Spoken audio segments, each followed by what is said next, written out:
Student, welcome back to my Tanushree tutorial. +3 second semester MDC Economics Entrepreneurship Development Unit 2 row long question discussion करिबा। Angel investing प्रथमे आमे ओडिया रे discussion करिबा तापरे English रे discussion करिबा। दूत निवेश हेउची विदेशी कंपानी बा व्यक्ति द्वारा एक देश रे निज अर्थ निवेश करी उद्यम आरंभ करिबा। एहा देशर आर्थिक विकास, नूतन नियुक्ति और उन्नत प्रजुक्ति आनिबारे साहाय्य करी। ओडिशा रे दूत निवेश पाई इपिकल और इडिको जेपरी अनुष्ठान एक अनुकूल वातावरण सृष्टि करुछंती। दूत निवेश काहींकी गुरुत्वपूर्ण? दूत निवेश बोली अर्थ हेउची एक दूत किंबा प्रतिनिधिंक द्वारा दिया जाइथिबा अर्थ निवेश जहा देश बा व्यवसाय पाई उपकृत हुए। एहा आंतर्जातिक संपर्क, वैदेशिक निवेश और उद्यम विकास पाई एक माध्यम भावे काम करे। दूत निवेश द्वारा एक देश अन्य देश रे निवेश करी उद्यम आरंभ करि पारे। एबे आमे इंग्लिश रे डिस्कशन करिबा। What is angel investing? दूत कोन विनियोग करूछंती? Angel investing is when wealthy individuals called angel investors provide early stage funding to startup. तार ओडिया हेउची एंजल निवेश हेउची जेतेबेले धनी व्यक्ति माने जहाकू एंजल निवेशक कुहा जाई स्टार्टअप गुड़िक प्रारंभिक पर्याय रे पांठी प्रदान करंती।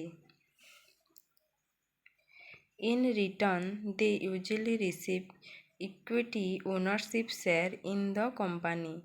तार ओडिया हेउची बदल रे से माने साधारणतः कंपनी रे इक्विटी मालिकाना शेयर पांती।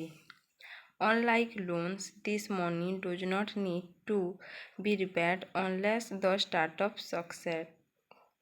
तार ओडिया हेउची ऋण परि स्टार्टअप सफल न हेबा पर्यंत एही टंका परिशोध करिबारे आवश्यकता नाही। How it work? एहा किपरि काम करे? Discovery angels find promising startups obtained through networks, pitch events or platform like AngelList. तार ओडिया हेउची आविष्कार दूत माने प्रतिश्रुतिबद्ध स्टार्टअप खोजंती प्रायतः नेटवर्क, पिच इवेंट किंबा एंजल लिस्ट भली प्लाटफॉर्म माध्यम रे।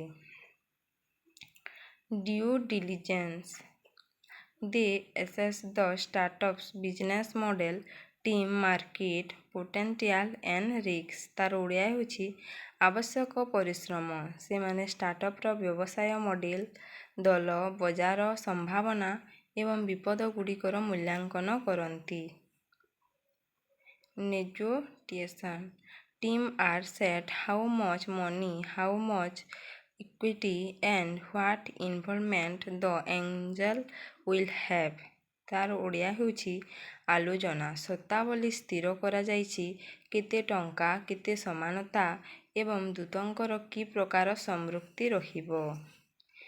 Investment funds are transfer often used for product development, hiring और मार्केटिंग। तार ओडिया हेउची निवेश पांठी स्थानांतरित हुए प्रायतः उत्पाद विकास, नियुक्ति किंबा मार्केटिंग पाई व्यवहृत हुए।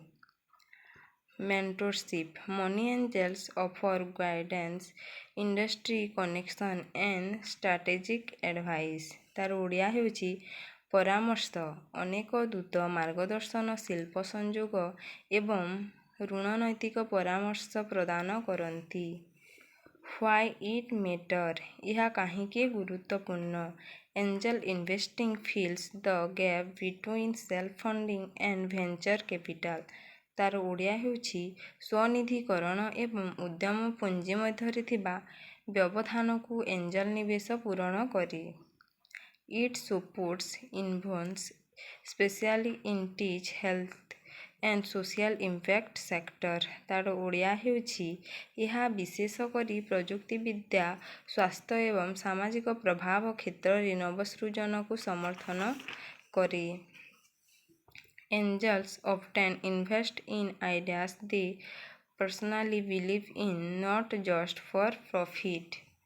ତା'ର ଓଡ଼ିଆ ହେଉଛି ଦୂତମାନେ ପ୍ରାୟତଃ କେବଳ ଲାଭ ପାଇଁ ନୁହେଁ, ବ୍ୟକ୍ତିଗତ ଭାବରେ ବିଶ୍ୱାସ କରୁଥିବା ଧାରଣାରେ ନିବେଶ କରନ୍ତି। ପ୍ରୋଜ୍ ଆଣ୍ଡ କନ୍ସ, ଭଲ ଏବଂ ଖରାପ। ପ୍ରୋଜ୍ ଫର୍ ଷ୍ଟାର୍ଟଅପ୍, ଷ୍ଟାର୍ଟଅପ୍ ପାଇଁ ପ୍ରୋସେସ୍।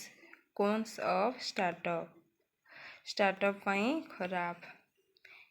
କ୍ୱିକ୍ ଏସେସ୍ ଟୁ କ୍ୟାପିଟାଲ, ତା'ର ଓଡ଼ିଆ ହେଉଛି ପୁଞ୍ଜି ପାଇଁ ଶୀଘ୍ର ପ୍ରବେଶ। Loss of equity ownership, equity କ୍ଷତି ମାଲିକାନା। ମେଣ୍ଟରସିପ୍ ଆଣ୍ଡ ନେଟୱାର୍କିଂ, ମେଣ୍ଟରସିପ୍ ଏବଂ ନେଟୱାର୍କିଂ। ପସିବଲ୍ ଇନଭେଷ୍ଟର ଇନଫ୍ଲୁଏନ୍ସ ବା କଣ୍ଟ୍ରୋଲ, ସମ୍ଭାବ୍ୟ ନିବେଶକଙ୍କ ପ୍ରଭାବ ଏବଂ ନିୟନ୍ତ୍ରଣ। ଫ୍ଲେକ୍ସିବଲ୍ ଟିମ୍ କମ୍ପେୟାର୍ଡ ଟୁ ବ୍ୟାଙ୍କସ୍, ବ୍ୟାଙ୍କଗୁଡ଼ିକ ତୁଳନାରେ ନମନୀୟ ସତ୍ତାବଳୀ। ପ୍ରେଜର two perform and scale quickly, ଶୀଘ୍ର ପ୍ରଦର୍ଶନ ଏବଂ ମାପିବା ପାଇଁ ଚାପ।